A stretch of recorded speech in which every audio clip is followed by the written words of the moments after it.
Okay, so today we're going to apply ratios. We're going to go ahead and use what we call angle of elevation and depressions, and I'll go ahead and explain to you guys what they are and what they look like. Basically, we're going to do applications of our beautiful trig ratios that we've learned so far. So everything that we did in the warm up, we're going to go ahead and continue to apply everything that we already know onto today's lesson. So here we go.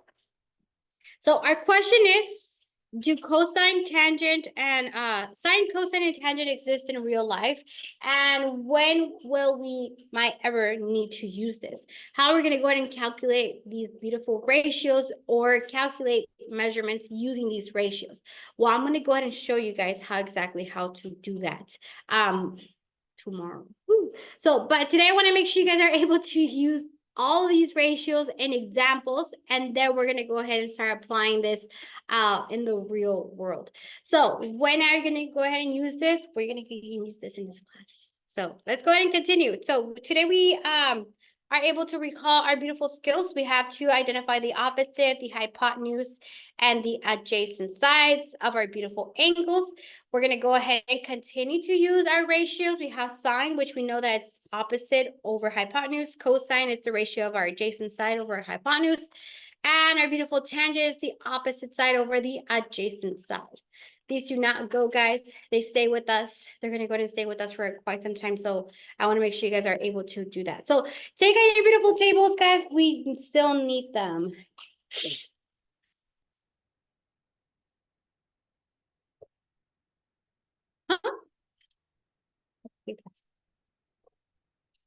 All right. Okay. So now, something that I want you guys to copy down is a definition of angle of elevation. And basically, you guys can draw a little arrow or a little, not an arrow, a stick figure. Sorry, guys, I'm still feeling under the weather. A stick figure to represent what this is. And it doesn't necessarily have to be at the eyesight. Sometimes your angle of elevation can be from the floor and up, okay? But this is an example of what an angle of elevation represents. Basically, if you have to go from one side and you have to go up in order for you to identify a missing side or a particular object, then that's what we consider an angle of elevation. So here's a definition. An angle of elevation is defined as an angle between the horizontal plane. So we're going to go ahead and establish what your starting part is, or your starting height is, and we're going to go ahead and consider the side of from the observer's eyes to the object. So it can be from the floor and up, or from your eyesight and up, okay? So in this particular case, or in this particular image, your beautiful angle of elevation is considered to be this angle that we have here. So imagine that this is your eye. You're going to have an eye. And whatever line that is created that is parallel to the ground. So here, imagine that you have the floor.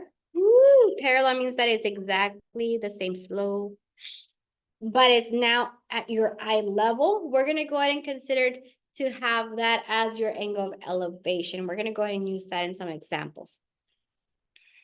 Angle of elevation. So this person right here is looking for a kite. The kite happens to be in the sky already flying, and it wants to know the angle of elevation according to its eyesight, okay? So we have to have a reference point. If it says that it's eyesight, then it's an eyesight. If it says from the floor, then it's from the floor. It all depends on where it's located. So you have to be very specific. And I'll go ahead and specify. All right, everybody has this. Angle of elevation. It's considered to be an angle that is defined between the beautiful horizontal plane, basically the horizontal plane, and the line of sight from the observer's eye to the object above, or whatever you guys are observing, all the way up. Okay. All right. Let me go ahead and clear. We're going to go ahead and do our first example. You guys ready? Everybody ready? Okay. All right, so I want you guys to be alive here. All right, question numero uno. Let me go ahead and exit this for a little bit and move this down here. And we're going to go ahead and use our beautiful trigonometric ratios of sine, cosine, or tangent. The example is not going to tell us which one to use. We're going to figure out which one we're going to use depending on what the information is given.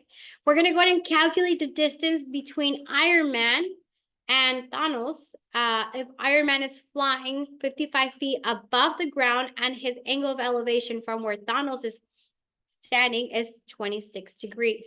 We're going to go ahead and solve completely. We're going to go ahead and show your work, and we're going to make sure we round our beautiful answer to the nearest whole number. So we're not rounding to the nearest decimal value. We're going to go ahead and round to our beautiful whole number. So can you guys see the example on the screen? It's a little too, let me go ahead and fix this very quickly. So our beautiful angle that we have here is given to us as an angle of elevation. Yes, it is an angle of elevation because it sounds from a beautiful ground point, and then from there it has to face up, okay? So here is our beautiful angle that is given. I'm going to go ahead and highlight it. This is going to be considered our beautiful theta. And our beautiful ground is going to be right here. And we're going to go ahead and consider that to be our beautiful angle of elevation. So from there, we're given what type of side? I have to draw an arrow across. This is considered to be my opposite side. How do I know? Because it's right across or opposite from our beautiful side. Now, imagine that there is a beautiful 90-degree angle here because he is perpendicularly up above from the ground. And we know that what other side is given? The hypotenuse. So I'm going to go ahead and label this one as my beautiful hypotenuse.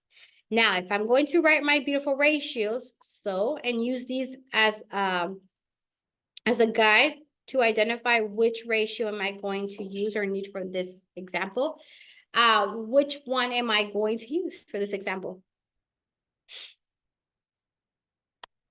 Go ahead and tell your neighbor, guys, which beautiful ratio.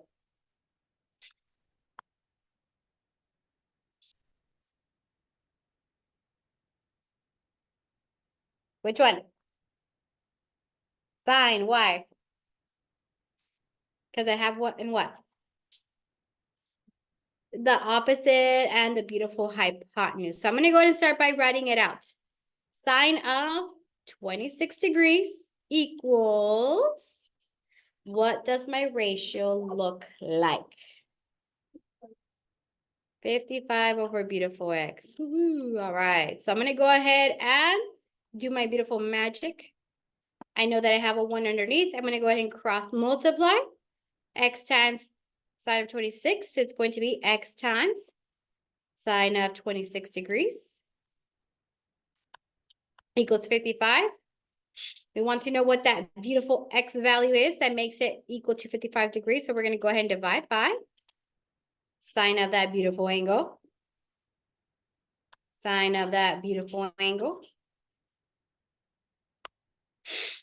And we're going to have now x equals 55 divided by sine of 26. What is beautiful sine of 26 degrees?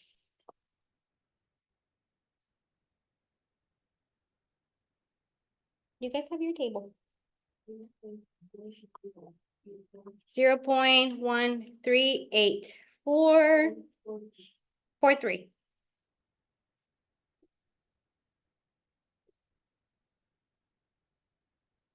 All right, 0.1.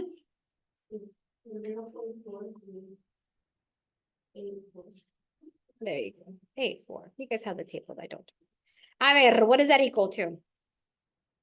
55 divided by 0.4384.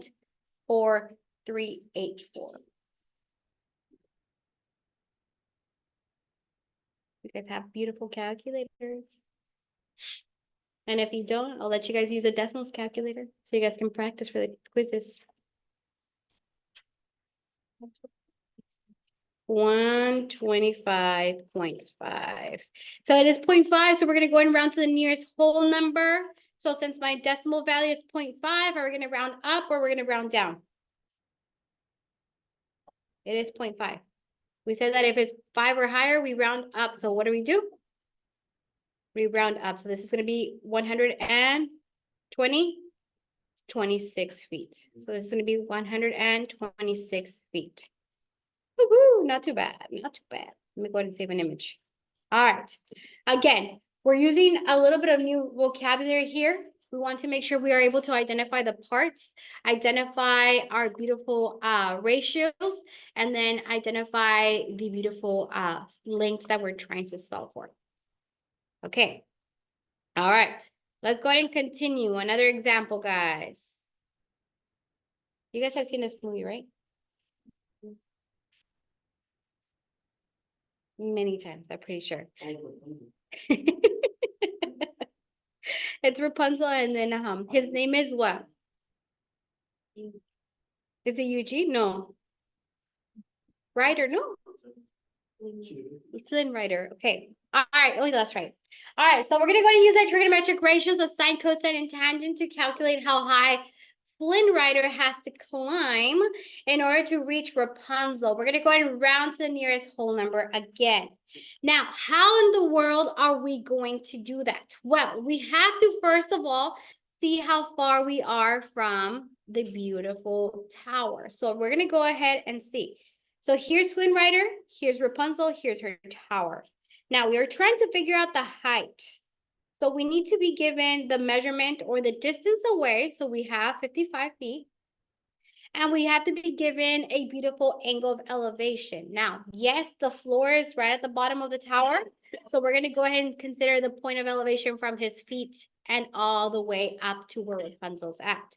So let's say that we did measure that and it happened to measure 30 degrees. Okay. Now, let's go ahead and use this information. We did build a beautiful right triangle. How do I know? Because it's rightly perpendicular from the floor and up. Now, given this information, we can go ahead and solve. So we have our beautiful angle of elevation, and we have the distance away from the tower. Again, I don't know why it's not showing from my screen. Let me go ahead and fix that. Okay, that should work now. So here's my beautiful angle of elevation and my distance away from the beautiful tower. So here's my angle. What is the measurement of the angle this time? 30 degrees. This is my theta. Now, I have a side that we need to find, which is our beautiful height. According to this angle, what is that side? Opposite, adjacent, or hypotenuse? It's going to be opposite. So I'm going to go and label it as opposite. The side that is given is the distance from the tower all the way to where he's standing. This side is considered to be what type? Here's my 90-degree angle. That means that this side is my hypotenuse. I don't need that distance. I need this distance, which means that it's what? It's my adjacent side is at 55. So I'm going to go ahead and see. So remember that I'm using ka or toa. So which one am I going to use? I have the opposite and the adjacent side. So I'm going to go ahead and use beautiful toa. That means that I'm using tangent. So tangent of what angle? Armando, put your phone away. Gracias. A ver. Gabriel, what angle?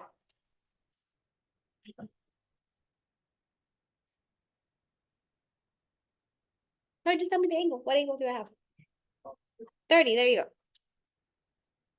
Equals. What is the ratio? Let me see who's helping me now. Jennifer, what ratio do I have here?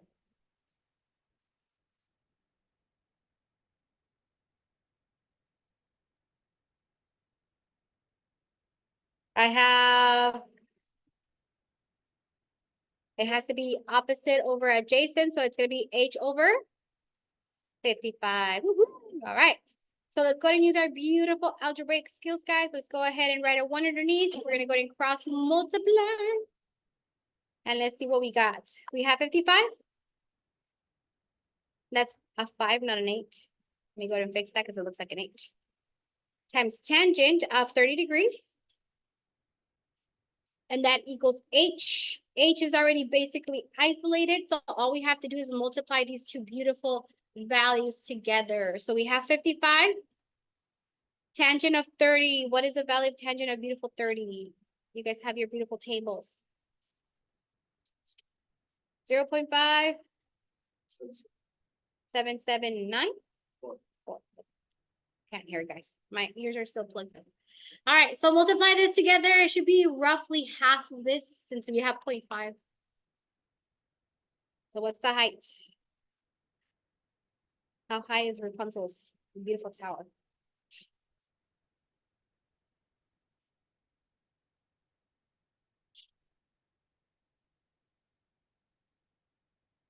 A ver, Jose, help me out.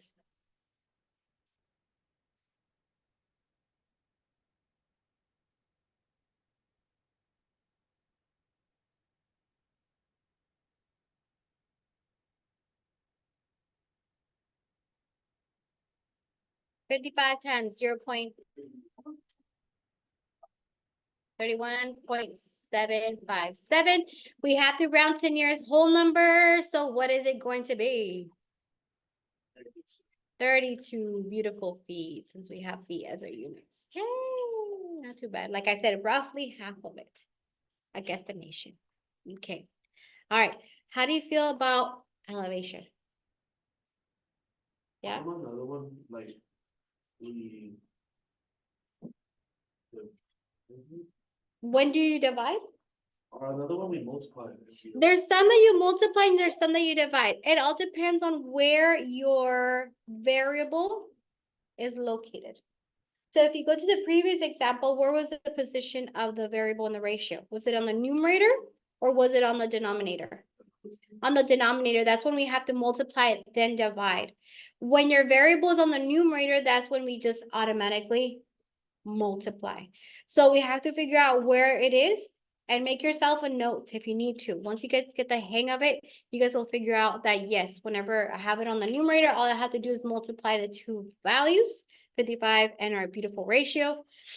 And then I'll get the answer to what I want. If it's on the denominator, I have to multiply and then divide. Okay.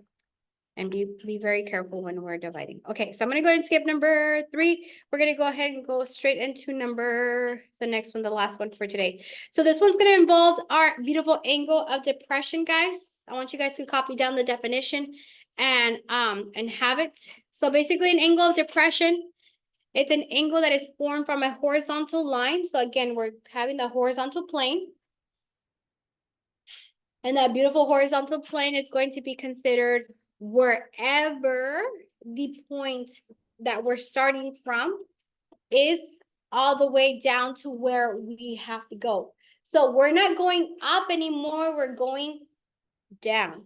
So if we need to go down, then that's considered to be an angle of depression. A lot of the times it's used whenever, let's say you're in a roller coaster and you're going up, and then you reach the highest point of the roller coaster, and then you start going down. That angle that you're considered to go down to is considered to be your angle of depression. Or, for example, you are flying on a plane, you go up, you have a certain elevation, and then you have to go down and descend and land on the airport. That angle that is going down onto is considered to be the angle of depression. So again, whatever is considered to be from a standing or horizontal baseline and it has to go down, that's what we consider to be an angle of depression. Don't confuse it with angle of elevation because we're not going up, we're going down.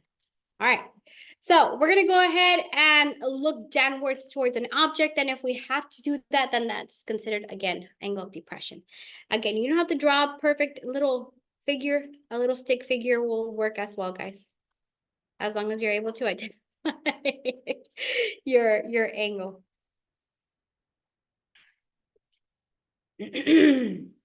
So an angle formed between the horizontal line and the line of sight when an observer looks downwards at an object.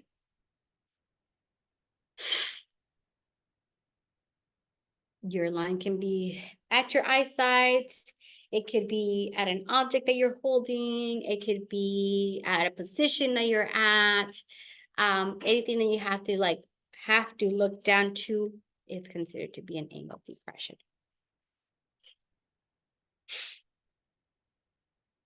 All right. After today's homework, and I hope after tomorrow, everything will make sense on these items. Okay, so here we go. Ready? Anybody needs more time?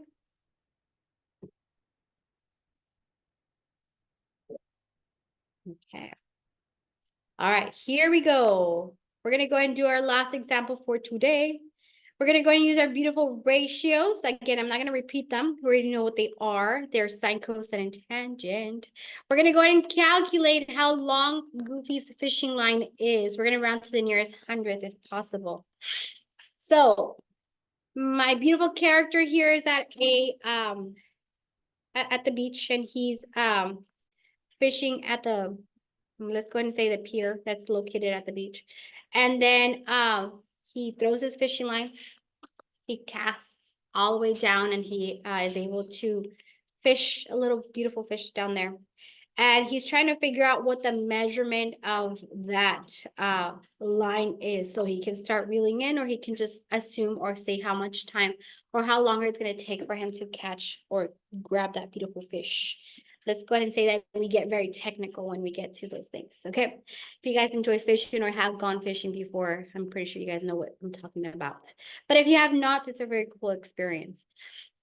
So in order for us to find out what the distance is, we have to create a beautiful right triangle. So I'm going to go ahead and use this beautiful distance as the what we call hypotenuse of our beautiful triangle. And I'm going to go ahead and create a right triangle, not as facing up and down. I'm going to go ahead and make it face upside down so that my right angle is right above over here. Now, the reason being is because I'm going to use the distance away, or what I know from what I can measure from where the fish is at.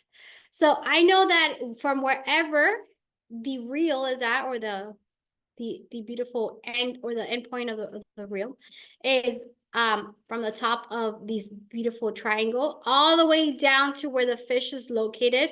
That distance is going to be 48 feet. Now, in order for me to find out how long the line is, I'm going to go ahead and identify that as my distance D. All right, so here is my beautiful right triangle. And again, it can be drawn or be solved for a lot of ways, but I want to know what the distance is given the beautiful distance away, or the height from wherever Goofy's reel is, all the way to down where the fish is at. Now, if I'm going to use an angle, I need to use this beautiful angle that's given. So this is going to be considered the angle of depression. Notice here that this is going to be my horizontal line and is looking downward. So because it's looking downward, this is going to be considered my beautiful theta. Now, according to the position of this angle, what is the side that is given? This side is considered to be what?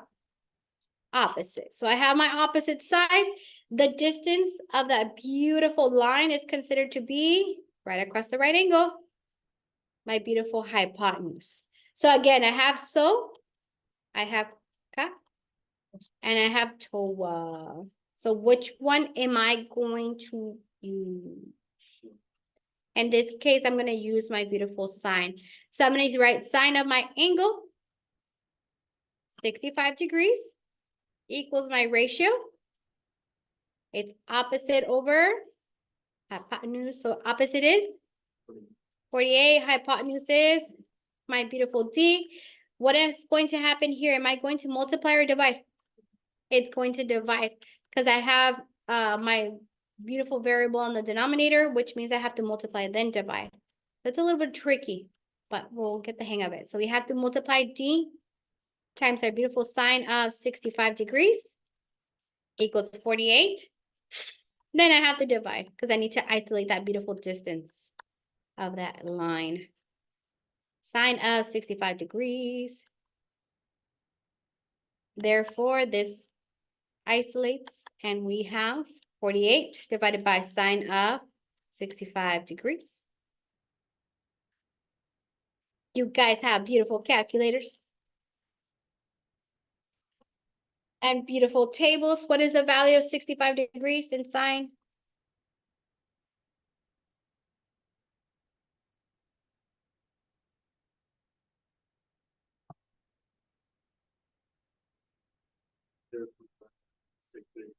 Zero point five, 6, 0.9063.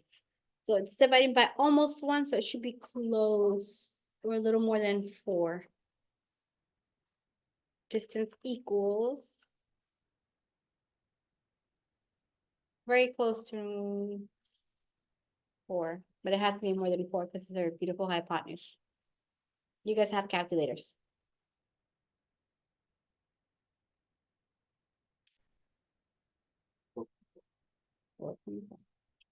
And it has to be real to the nearest hundredth, rounded to the nearest hundredth. So there you go. All right.